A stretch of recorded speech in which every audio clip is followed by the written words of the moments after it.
Hi guys, Peter Finch here and welcome now to a top 3 tips video on pitching, and specifically 3 different pitching techniques that you can use, give a go and implement into your game. It's not an all-inclusive list, there are other ways of doing it, but these are the top 3 ways that most people have found to get the ball closer on those short approach shots. So without further ado, let's get into the top 3 tips. Now the first way that I want to kind of show you guys is what I would kind of class as a basic pitching technique. It involves very sound, very well tested and very well tried techniques and positions which will get the ball down to the target. Now a lot of this type of pitching technique can be really nailed down in the setup and getting your body set up correct to the target. Now I've got a 50-yard basket just down here, and what I'm going to do is talk you through the setup first of all of this technique.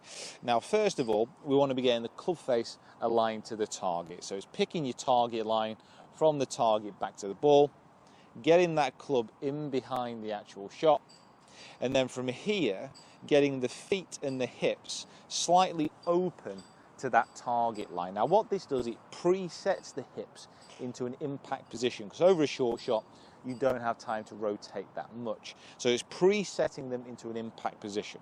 My ball position here, I'm keeping pretty much in the middle of my stance because I don't want to hit it too low or too high. I'm going to put a little bit of weight on my front foot, and I'm going to rest my hands so they're ahead of the ball opposite my left thigh. Now this technique is a basic technique, also known as the triangle technique, because what it involves is keeping the shoulders, the arms and the hands in this triangle shape, going back and going through.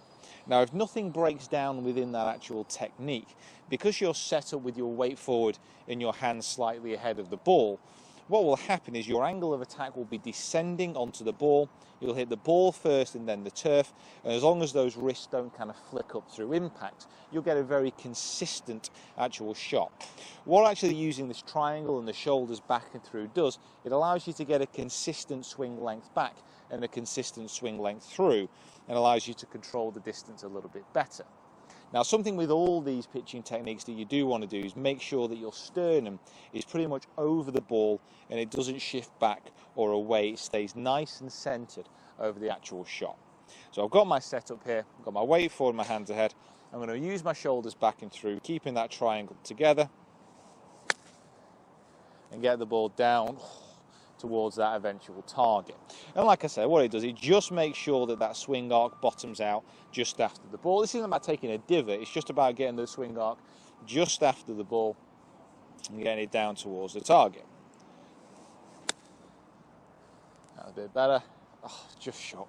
But you can see there, just a little patch gone, and that's all you really need to see. So let's move on to the second type of pitching technique that you can use. So after that triangle technique, or that basic technique, the second technique is the hinge and hold. Now the hinge and hold is something that Phil Mickelson often talks about, although he does use that first technique as well. The hinge and hold technique is all about creating angle in between the wrists and the shaft and maintaining that through impact. Now this generally causes a steeper angle of attack, so more of the ball and then more of the turf afterwards. But what this does do, if you manage to actually maintain the loft on the club as well, it does create a lot of backspin control. Now the setup is very, very similar to the actual triangle technique. So it's the feet and the hips slightly on the open side, the weight forward and those hands just ahead of the ball. Now from there, it's taking the club back, but rather than maintaining this triangle and keeping everything quite firm, quite rigid, it's taking it back and actually adding in a lot of wrist hinge. So even on a short shot like this, the wrists are actually hinging up to about 90 degrees in between the shaft and the actual wrists. Then what you do from this position is actually just maintain that angle as you move through the ball. Now you can see here, with that angle as it comes down, that's a much steeper angle of attack onto the ball. So it's getting set up.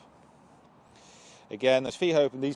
My ball position here, I'm going to keep in the middle, although you can move it a bit further back with this one as well, just to ensure an even steeper angle of attack. But sternum over the ball, I'm moving my shoulders away, but I'm adding in this wrist hinge and then maintaining it as I actually come through the ball. So hinging up and holding as you come through, and you saw that you saw there how much steeper that angle of attack was down into the ball. Now this technique is something that people often have a little bit of trouble with because it really does involve striking down on the ball, and a lot of people are scared of that, especially with short shots. But as long as that wrist angle is maintained, it really does create that much lower angle of attack, and you could hear the actual strike there was almost crisper than the first technique. Now the last technique I want you guys to have a go at is known as the linear pitching technique. Now the linear pitching technique, it really takes the emphasis away from having lots of wrist hinge. It takes the emphasis of having the weight on the front foot and actually creating that steeper angle of attack.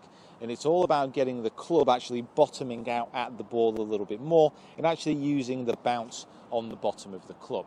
So rather than actually getting the weight forward, it's all about keeping the weight even. You can straighten up your stance here if you want, so make it more parallel to your target line. I still find it slightly easier if the feet are a little bit open still. So the feet in here is just slightly open from my perspective, but you can keep them square if you want to. Now rather than leaning the shaft a long way forward, it's about getting the shaft pointing much straighter up, so towards the belly, towards the sternum. Keeping the sternum over the ball, yes, but this is all about taking it back, not having much wrist hinge, returning it into impact, and again getting the shaft quite straight up, quite vertical when you actually hit the shot, and then maintaining it through. It's almost skimming the club underneath the ball rather than striking the ball first in the turf. Now a lot of people, what you find is this helps take a lot of the fear factor out of that steep angle of attack. It's more of a sweep away, and it gives people a different option when they're actually hitting shots. So it's making that shaft angle more upright, it's using the shoulders back and through.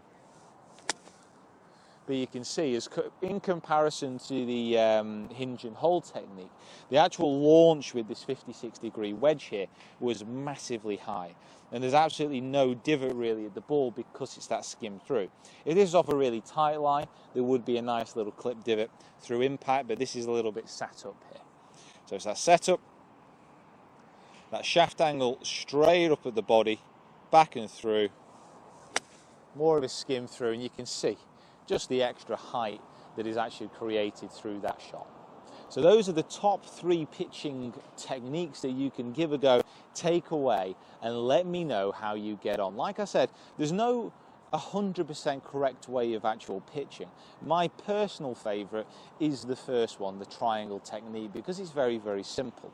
The hinge and hold will certainly get that steeper angle of attack, but the linear technique really adds something different and allows you to use the club in a different way. Each one won't be for everyone. Each one will be different, and each one will give you different benefits and rewards.